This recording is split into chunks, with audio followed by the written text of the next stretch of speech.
भाजपा प्रदेश अध्यक्ष बाबूलाल मरांडी ने press conference करते हुए इंडिया गठबंधन पर निशाना साधा है।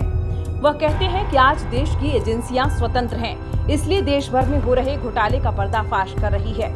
यह सब मोदी जी के आने से संभव हुआ है। एजेंसियों को इतनी स्वतंत्रता दी गई है, तभी ये संभव हो पाया है। लेकिन इंडिया गठबंधन के लोग चाहते हैं कि कानून उनसे भी ऊपर हो।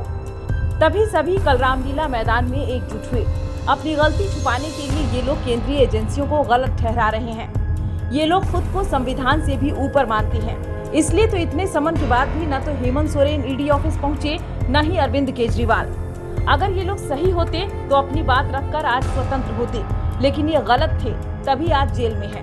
अरविंद केजरीवाल तिहाड़ जेल में है और हेमंत सोरेन बिरसा मुंडा जेल में है। जिस शराब घोटाले में अरविंद केजरीवाल अंदर गए हैं, वैसा ही शराब घोटाला झारखंड में भी हुआ है।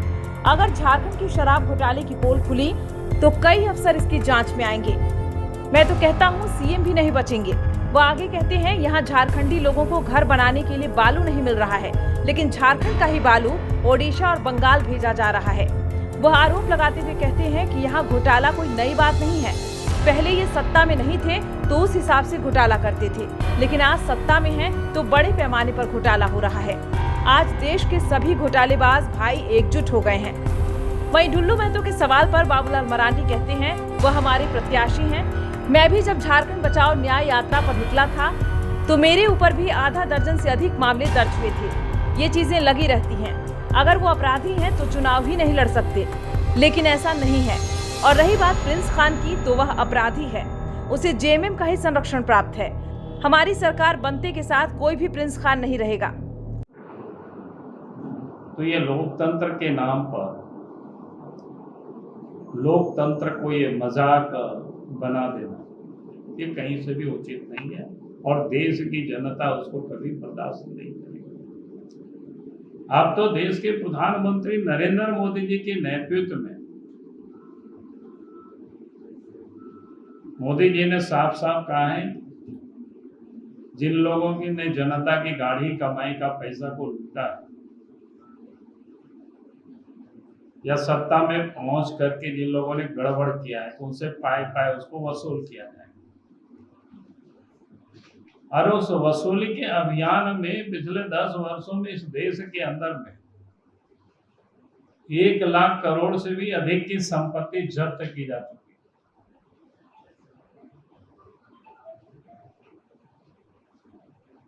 अब इस कारण से वो सारे लोग आज परेशान है, सारे लोग आज तबाह है। उनको लगता है कि भाई आज तक किसी ने भी ये जो रसूखदार लोग हैं उनको कोई छूने में, उनके यहाँ एजेंसी पहुंचने में हिचकती थी। लेकिन जब से देश के प्रधानमंत्री नरेंद्र मोदी जी बने, सारी एजेंसियों को स्वतंत्र किया गया कि भाई आप अपनी ड्यूटी प्रामाणिकता से, ईमानदारी से, बिना दबाव में आप उसको काम करें।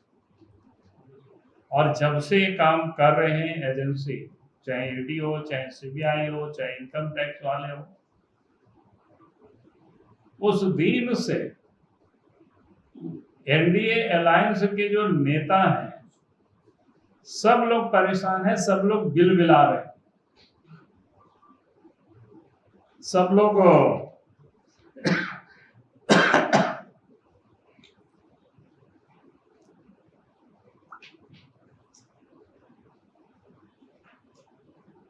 आज वो सारे लोग परेशान दिख रहे।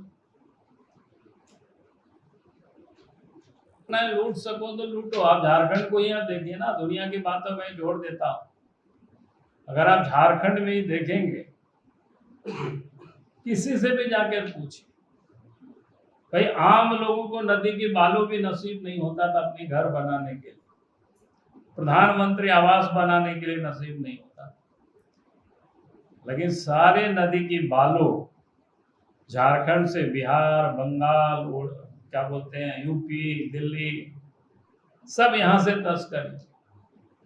किसी से भी जाकर पूछ लीजिए, जो नदी के किनारे में जो लोग रहते हैं, जो गांव रहते हैं, वो लोग बताएंगे आप। जितनी भी पत्थरे थे वो भी सारे इलीगल खदानें चल रही। चलाए गए, जहां से पकड़े गए हजारों करोड़ रुपया को। तो ईडी ने भी जो चार्जशीट जो दाखिल किया उस समय साहेबगंज में ही एक जिला में, वो भी साहेबगंज में, और बाकी पूरे राज्य में सब जगह ऐसे, चाहे कोयला की हो, चाहे पत्थर हो, बालू हो, जमीन हो। तो ये सब जाने के लिए किस प्रकार से लोगों ने जम करके लूटा है, जम करके लोगों ने घोटाला किया है। आगे भी जांच होगी तो आप देखेंगे, जैसे वो तो दारू का कांड घटना है वहां पर दिल्ली में, जिस घोटाला के कारण कई एक मनीष सिसोदिया, अब तो मुख्यमंत्री अरविंद केजरीवाल जेल चले गए। और आप देखेंगे झारखंड में भी जब उस दारू घोटाला की जांच होगी जिस दिन, यहां भी कई एक अफसर और मुख्यमंत्री भी नहीं बचे। यहां तो शर्तें बदल बदल करके लोगों को काम लोगों को दिया गया।